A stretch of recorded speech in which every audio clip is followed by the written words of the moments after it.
Assalamualaikum warahmatullahi wabarakatuh dan selamat pagi.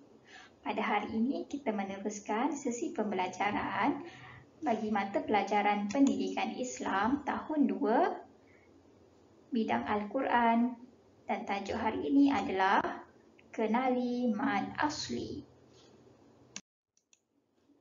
Baik, pengenalan. Mad asli juga dikenali sebagai mad tabi'i. Kadar bacaannya adalah 2 harakat. 2 harakat ni bermaksud 2 gerak jari. Dan mad asli ada 3 huruf. Apakah huruf-huruf mad asli? Kita lihat pada slide yang seterusnya. Baiklah murid-murid, huruf mad ada 3, iaitu huruf alif, waw dan juga huruf ya. Pada hari ini Ustazah nak terangkan mengenai huruf alif terlebih dahulu dengan lebih mendalam. Bagi huruf alif terdapat 3 keadaan yang kamu perlu tahu, iaitu pertama, huruf alif sebelumnya berbaris fathah atau atas. Huruf alif sebelumnya berbaris fathah atau atas. Jadi murid-murid boleh nampak di sini. Ini adalah huruf alif. Sebelum huruf alif ada tanda fathah. Sebelum. Kita lihat pada contoh huruf ini. Mim dan alif. Mim berbaris fathah. Selepas huruf mim ada huruf alif. Jadi dia dibaca sebagai ma, 2 harakat sahaja. Ma.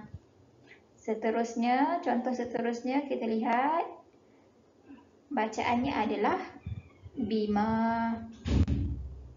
Mim berbaris atas, selepas huruf mim ada huruf alif. Yang kedua, murid-murid akan jumpa huruf alif yang kecil. Huruf alif yang kecil. Jadi kita perhati di sini, kecil je huruf alif dia.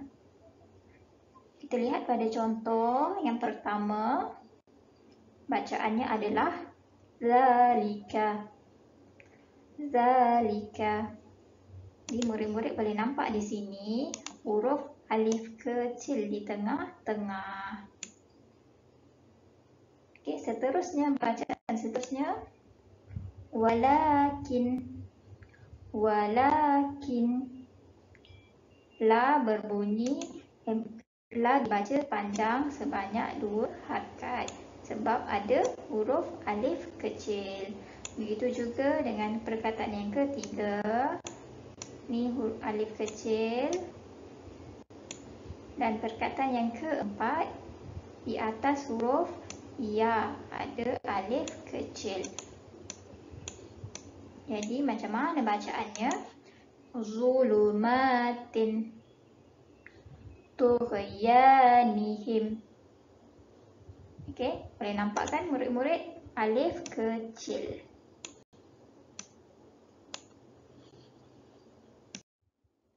Dan yang ketiga, alif kecil di atas huruf ya yang tiada titik, iaitu atau kita panggil sebagai alif maksurah. Saya ulang, alif kecil di atas huruf ya yang tiada titik atau kita panggil sebagai alif maksurah. Okay, murid-murid boleh tengok sini, huruf ya tapi tiada titik di bawah. Sepatutnya ya macam ni kan ada titik. Tapi untuk keadaan ini huruf ya tiada titik atau kita sebut sebagai alif maksurah. Okey, sekali lagi murid boleh tengok. Huruf ya tiada titik tapi atas ya ada alif kecil macam tadi. Baik, kita tengok contoh yang pertama. Bacaannya adalah ala. La dibaca 2 harakat kerana selepas huruf lam ni ada huruf ya dan ada ada huruf alif kecil. Okey, jadi kita baca sebagai ala.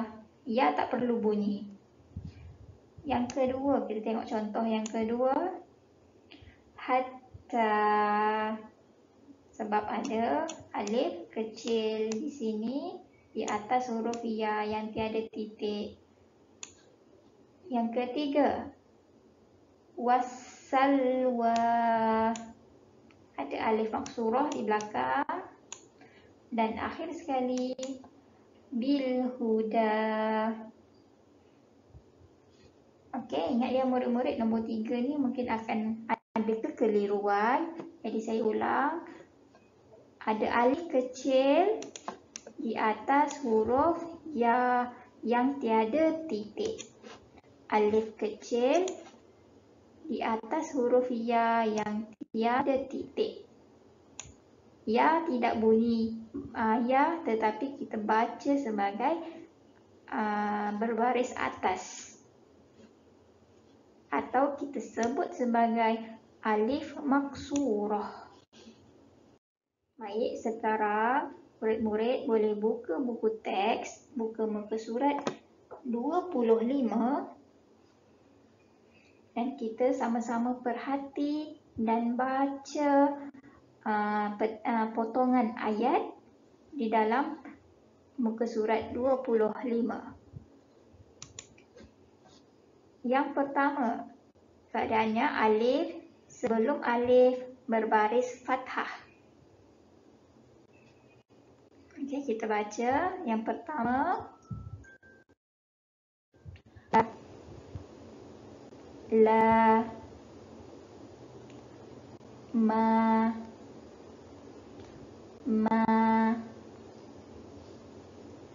iza, bima,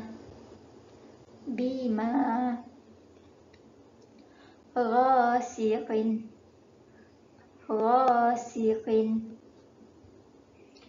azabun. Keadaan yang kedua, ada alif kecil. Bezakan alif ini dengan alif ini. Okey, yang kedua alif kecil. Zalika,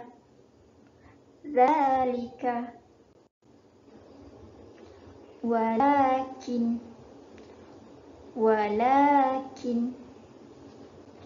zulumatin,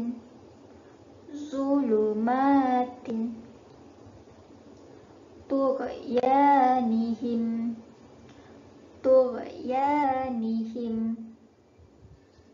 dan akhir sekali huruf alif maksurah atau huruf alif kecil di atas huruf ya yang tiada titik. Okey, kita lihat contoh. Ala,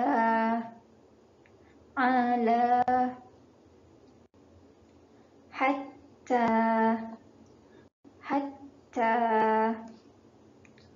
wassalwa,